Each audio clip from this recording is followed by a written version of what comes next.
Welcome to Conversations in the Closet with your host, motivational speaker, fitness expert, and fashion guru, Theresa Roemer.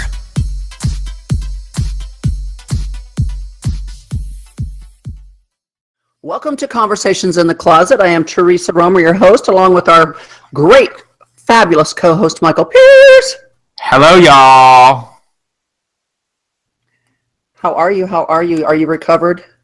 Not even close. That's why I have dark sunglasses. I'm still in this dank fur from the show. Like, no.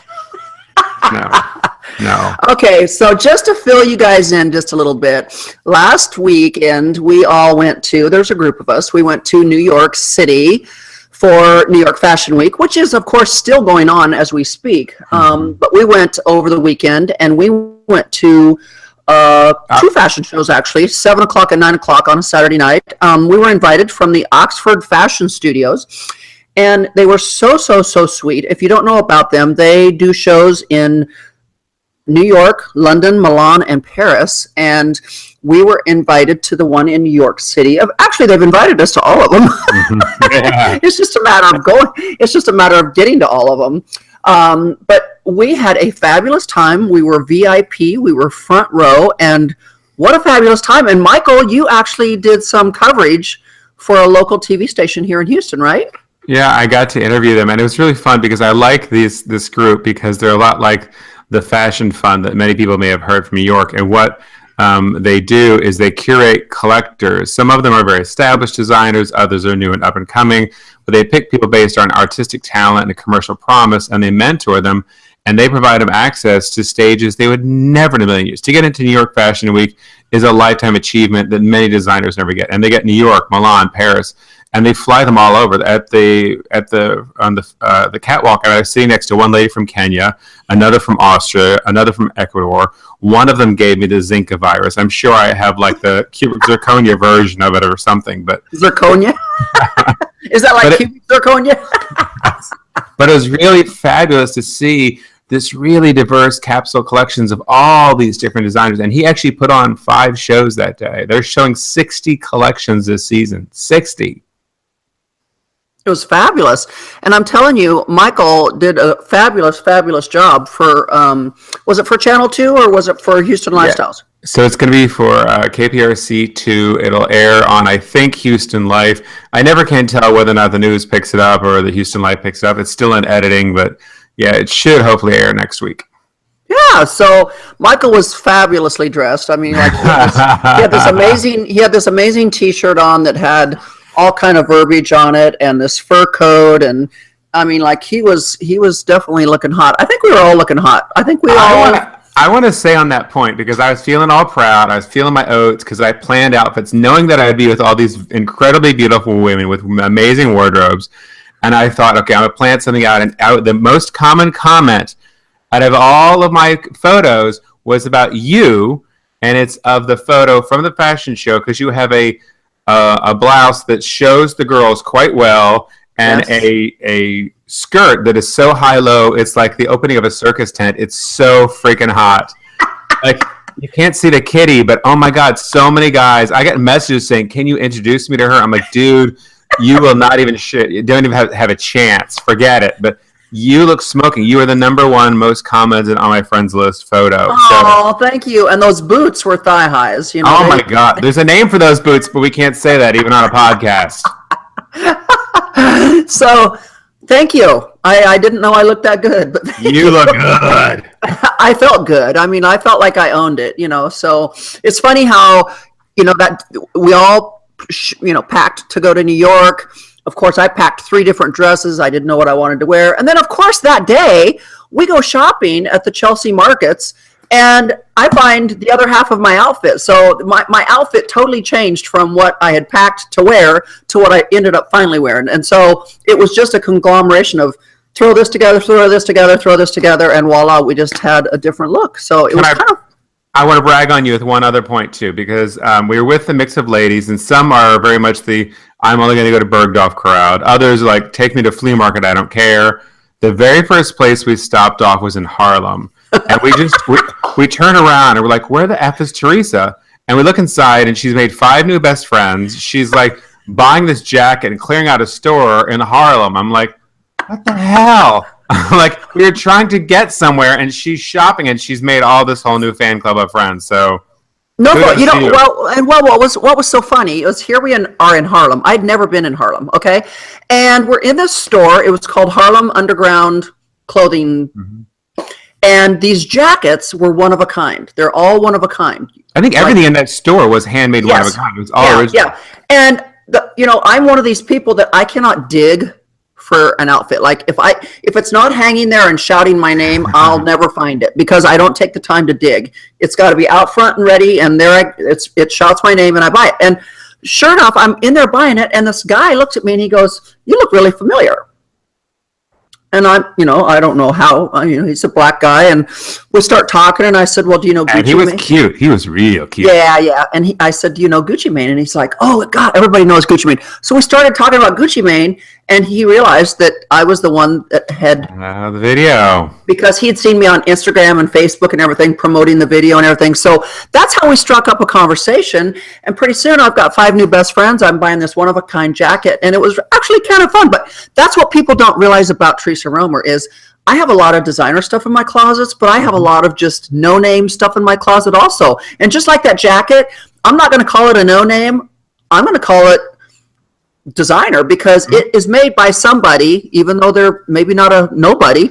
But I mean, like, it's a one-of-a-kind jacket, and I got it home, and my daughter wants to steal it. It's gorgeous. It's very unique. So I don't like to go to New York and shop at any place I can buy in Houston. I want to go to stores and meet the designers who aren't getting the attention and see what they're doing. I want to buy something you can't get somewhere else. Exactly. And, to know that this jacket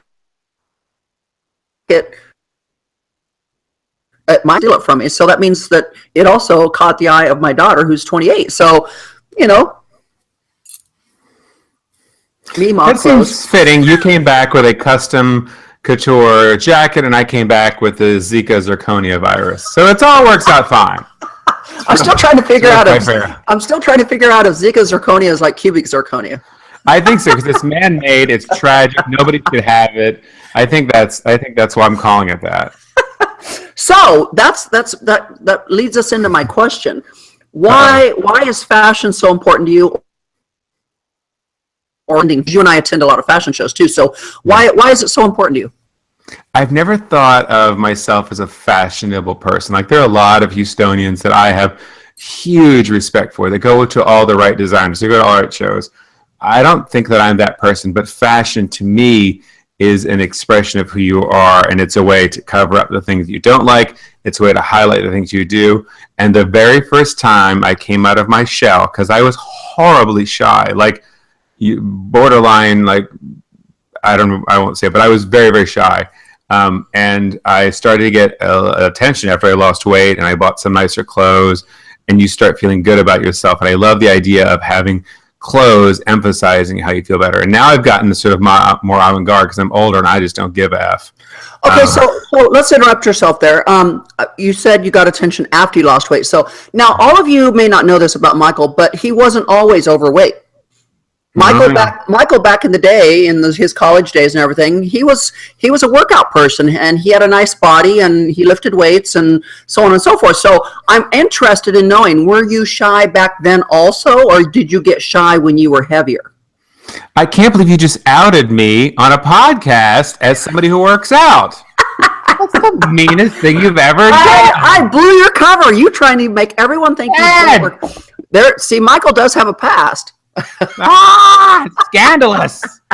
So yes, actually that was in law school. And that was because I was breaking it with my fiance at the time, and there's no better revenge than looking really, really hot. So I worked out 7 days a week. I tanned, I had my teeth bleached, and I was going to be the hottest, sluttiest thing on wheels to get back at her. So that was my motivation. But were you shy then? I was shy up until high school. And in high school, I became bulimic, and I lost a lot of weight, became skinny, and I got attention from people. And then I suddenly blossomed from there and became the train wreck before you now. So, but then did you become insecure and quiet again while you were heavier? Yes. Every time I would gain weight, I would disappear. When I was working out and very, very healthy and active, I was at my most confident. And I will say this for you, because you preach very heavily and rightfully so about the benefits of getting to a healthy weight in a healthy way. I've done it unhealthy now 3 times in my life, one with surgery. The best I've ever felt in my entire life was when I was working out, because it allowed me to deal with the stress, and I felt better after working out. My problem now is I need to find that workout buddy, because I think that having the right person, and every person's different, is the mix. Because some people like to be yelled at and screamed at, some people demotivated. My mix was, this is a friend that I've known since college, and we are frenemies, and I wanted him to do well, but not better than me. So that was the mix. So I would be like, hey, did you work out? And if he did, I'm like, I would run and sneak on another workout. So I need that rivalry. And all the trainers I've got now, like, dude, I want to make money by showing how fat you are now and how hot you're going to be. And I'm like, so. Well, so that explains why, how fashion's important to you. Fashion is important to me because number one, fashion is important to me, number one, because I am also a clothing designer. Mm-hmm. I've had a women's line of clothing, and now I have fitness lines, so it's important to me as a designer myself to see what's out there, what's on trend, what's hot, what's not, because there's so much different stuff out there, whether you're looking for the suit and tie look or the evening gown look or the grungy look or what's on trend, what's on point, the easy stuff, so I number one, love fashion because, as you know, with the world's largest closet, we got a closet full of designer stuff. But I, as a designer, I like to also go to fashion shows, not only to just see the pretty stuff, but to see what's on point. I have an amazing sense of style too, because you'll do like a very high-end ball gown gala type wear, but you also do really bright, colorful, everyday kind of clothes that kind of speak to your personality. Your clothes are very much a reflection, and I think the same thing is true of your athletic line. I'm curious to know what you thought about the fashion shows, because to me, there was a lot of mix of not only technology with the LED thing, which is kind of interesting and avant-garde, but the fabrics were created with these perforations and new techniques that would be great for an athletic line. I was curious to see what you thought about all that. Oh, very much so. Very much so. That's the greatest thing about fashion is it's constantly changing. Just when you think you've got something in your closet and it's like, oh, this will be for here forever. Fashion changes and technology changes, and you got to stay up with it. But that's the great thing also about fashion is you can buy some of those pieces that are, and I'll name off a designer, Chanel. When you buy something from Chanel, it's pretty much a forever piece. Like, if you wore it in 1990, it's still going to be fashionable today because Chanel, those pieces of clothing are timeless. The jackets, if you get a good Chanel jacket, you can wear it for 30, 40 years and it never goes out of style. It's one of those timeless pieces. And that's what I love about fashion is you get those timeless pieces that will stay in your closet forever. But then you get your trendy stuff that changes every single year, but there, you get those quick essential pieces that are just your staples that are there forever, and I love that. I love that you mix really, really high-end labels with something that no one's ever heard of. One of my favorite shots, and I haven't posted it, somebody took of us for walking in the street, and I look like a streetwalker, but whatever. You're carrying this brand new Birkin that you got in your outfit, and I think the white jacket, and so you're mixing, like, I have no idea who did the skirt, but you have this Hermes with this brand new jacket from Harlem, like you were mixing all the labels, and it looked flawless. It was editorial flawless caption. I'm like, damn, that's good. But that's the great thing. That's what I love to do. Anybody can look good head to toe in Chanel, but what's fun is to take a no-name designer, like the jacket, and put it with a skirt, and I can't even remember. I think the skirt is like, it's an interesting name. It's like Notion something. I did some research on him, and he actually had a boutique somewhere in New York for like 5 or 6 years, and now he sells totally out of that store in the Chelsea markets. And so, what was it called? Fleas and. It was Fleas and something. Yes. What was it? Flea. Something and Fleas. Yeah, it was really fun. They had shoes that were made out of hair that I tried to buy. It was an interesting store. I got 3 bags of clothes out of that store. I literally thought I was going to have to buy a new suitcase to get everything home. I did too. I'm like, every time I turn around, like she needs another shopper to carry because I'm not a Sherpa. Like I'm not the donkey mule over here carrying all this stuff. No. So thank God, because I was in first class, they did not weigh my luggage. I think I was over the 50. I'm pretty sure I was closer to the 70 pounds, but thank God I got everything in there. But that's the one thing I love about New York too, is you can always go to New York, and like you said, you don't want to go to a Neiman's or a Bergdorf's or the Chanel's or the Louis Vuittons. I mean, like you just back up there. I'll always go to Louis. I know, but we can get all of that here. You really want to go to those stores that we have no idea exist, and that you can get like that Harlem Underground store. I mean, who would have thought? But they do have a website, so I may go on the website and buy some more stuff from them. I got cards from every designer that I interviewed and that I met, but I will say I don't shop at the Louis here in Houston. I have a really good friend who works there, and she'll help me out like on any dog collars or something repaired. But every Louis that I've ever owned have been travel mementos. So those are my mementos home. I didn't buy one this trip because I was po, but I always shop elsewhere. I don't shop here. Most of my Louis Vuitton stuff comes out of Vegas. Really? Yeah, because Why? Vegas, especially in the Wynn Hotel, will get certain Louis Vuitton purses that are not even in the United States yet, except at the Wynn Hotel. Mm-hmm. I have not heard that. Yeah. The Wynn Hotel will actually get stuff before anyone else does. But a lot of times at the flagship Louis Vuitton, also there in Vegas, they will have stuff that you can't find anywhere else in the United States either. So I like to get my Louis Vuitton stuff out of Vegas. My proudest moment was when we got to the Champs-Élysées and I bought Estelle her first purse and let her pick out a purse and wallet over there. And at one. Oh yeah. How do you let a 1-year-old pick out a purse? She had 3 different ladies waiting on her because they thought she was the cutest thing. They would bring them out to her, and the one that she would reach for is what she got. Oh, it was a lot of fun. So we got matching wallets and keychains and purses and passport covers. It was really sweet. So what we're saying here is that you're even trying to teach back then about fashion, and now she is 5, 6. Yeah, she's very cognizant of fashion. She's very in control of her outfits. It used to be about the label. Now it's very much about the color and how it complements, and she's learned not to match. And she will critique me. Like I went out somewhere and she's like, "No, daddy, no tie with that pocket square." And I just got read by my daughter.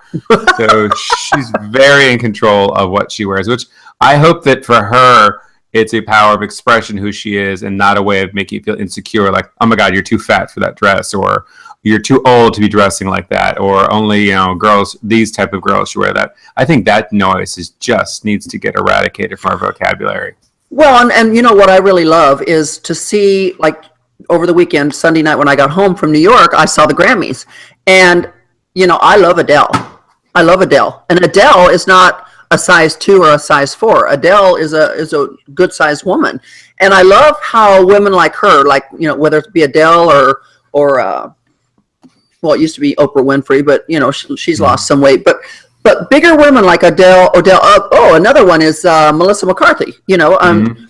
Another she's lost weight too. She's lost weight too. I know. But what I love is to see how incredibly beautiful these women can look in these designer gowns that are made for them.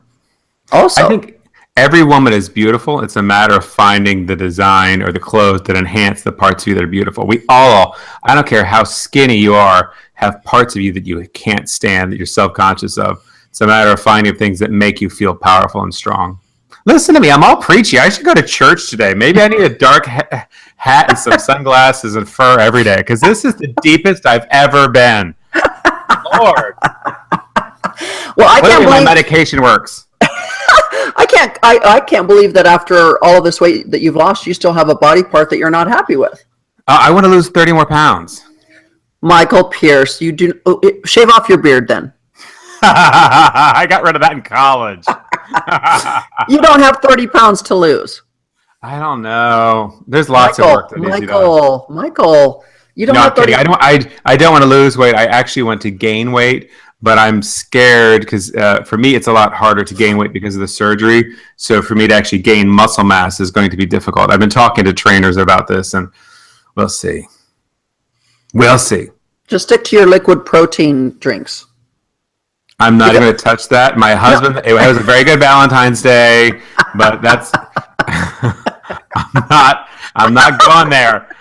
No muscle mass is good. No, but I'm just saying, I'm sure you can drink protein drinks, and yes. to build muscle, you have to have protein. So, and my problem, I have the wheaten and the gluten. And actually, I have a really good protein shake and I think you actually recommended. It was the one you recommended. My problem is that I also take the vitamins to supplement with it, and I don't eat enough. Right. So, with that said, I'm pretty much saying that everyone needs to be interested in fashion, regardless of what your fashion style is, right? Can I ask you a question before you go down to your tip away? What did you take away as trends or tips from the shows that we got to see? Things that people who didn't get to go, that you saw, that think, hey, this is something we should all be looking forward to, or that I really liked. What did you really like in the shows? I think the show that we went to this year, different than last year, last September when we went, is there were so many different designers. Last time we were there in September, we only attended one designer. Mm-hmm. And so we only saw his stuff. This time we saw I think 6 designers per show. So now you're talking about almost 12 designers, and they were all completely different. Completely. Some, like you said, had technology, LED lighting, really cool stuff. Some was very African looking, very jungle African looking, the bright colors and wraps and whatnot. Some was extremely boring. To me, it was like I wouldn't wear that because it wasn't my style, But I think I really enjoyed this year more so than last year, because, like I said, we didn't go to just one designer. We got to see 12 designers, and it was really interesting that none of them, and I mean none of them, were remotely the same. Mm-mm. Not at all. Totally different, and I just loved it. I just loved the diversity and being able to see the nice mix, really. So there wasn't any that you're like, I have to have that one, because there was a jeweled one that I thought you were I could see you taking home because it was very sparkly, it was very elegant, it was very posh. There were some very sexy ones too, and there was some that were athletic line. Yeah, there was a designer there that had some really amazingly gorgeous, almost see-through stuff that I could see me wearing because I wear a lot of that stuff. Yes, you do. So that really did that was my personality, and some of that technology LED stuff was kind of fun and kooky too, because I could see me wearing that too. So, like I said, I think my takeaway from all of this, and even the fashion shows, is that I think everyone should be interested in fashion somehow, and whether it be the person that just wears the grungy jeans and grungy T-shirt, but he's got these amazing these amazing sneakers on. Y'all can't see, that's what I'm wearing right now. But I'm just saying, even kids that just wear the grunge look, they've always got these amazing, $300 pair of tennis shoes on. So don't tell me that not everyone is involved in fashion somehow. I mean, we all are. I don't care what your look is, what your style is. All of us, regardless if it's shoes that you're into, or purses, or clothes, or hats, or sunglasses. I mean, we all have a sense of style. Maybe it's the bracelets that you wear, whatever, but all of us have a sense of fashion somehow, regardless. Somebody might look at me and go, oh no, I'm not into fashion, and yet I could look down and see their feet, they have a pair of $300 shoes on, and I'm like, oh, you're not into fashion, but you like those nice shoes you got on. Okay. So or whether it's our phone cases, that somehow we're all into fashion somehow. So I think that's my takeaway here is, some people might listen to this podcast and go, why are they talking about fashion shows? I don't like to go to fashion shows, but yet they are into fashion somehow. They might have a pair of great Gucci sunglasses. I don't know, but I think the takeaway here is, regardless of if you're into going to fashion shows or not, we all are interested in fashion somehow. We're all interested in looking our best and buy nice shoes. They don't have to be expensive, but buy nice shoes. No more Uggs. So let me ask you before we go, who is your favorite designer?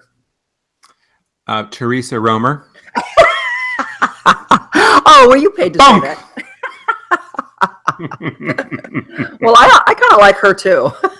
She's hot. She's hot. And I really do love your designs. I love you. I love your designs. So yes, Theresa Roemer.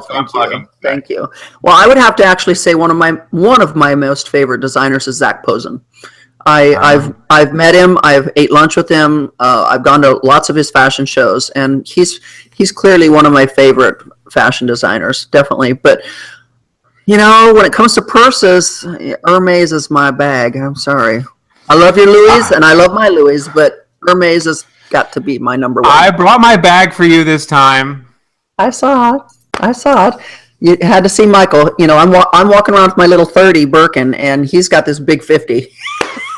But I got that 50 because I coveted hers for 2.5 years. I'm like, someday. You have no idea how many people I had to squeeze blood from a turnip to get it. But I got my 50.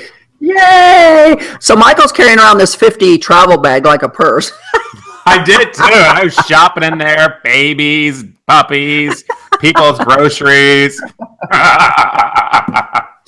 So, and he did get a lot of compliments because I was near him when he got those compliments. So they were like, "What a great bag!" And I'm thinking, but I helped him. You're not notice my brand new baby blue Birkin 30 that just came out? You clueless hag! They didn't even look at mine. All they could see was your big monster. Size matters. It's Texas. Oh. So with that said, like I said, my takeaway is that everyone should be interested in fashion somehow, regardless if it's the jeans, the t-shirts, the coats, the fur coats, the bags. It doesn't matter. The jewelry, somehow, somewhere, we are all interested in fashion. So even if you're not interested in going to the fashion shows like we are, somehow fashion has touched your life. So with that said, I hope everyone has a fabulous rest of the week. I know we are. We're doing some amazing stuff, and we can't let it out of the bag yet, but we've got some amazing stuff. We love leaving everybody just hanging, don't we? They're like, what are they working on? What are they working on? They'll find out sooner or later. So with that said, make sure you get out there and find us everywhere out there on social media. Michael and I are out there on Instagram and Twitter, Facebook, Snapchat, Pinterest, and make sure you really get out there because you know this podcast is on YouTube. So listen to the podcast and also find my other YouTube channel, Theresa Roemer, and subscribe to it because we're growing. So with that said, have a wonderful, beautiful week, and we will catch you next week. Bye, y'all. You've been listening to Conversations in the Closet. We will return again same time next week. Brought to you by NI30D Athletics.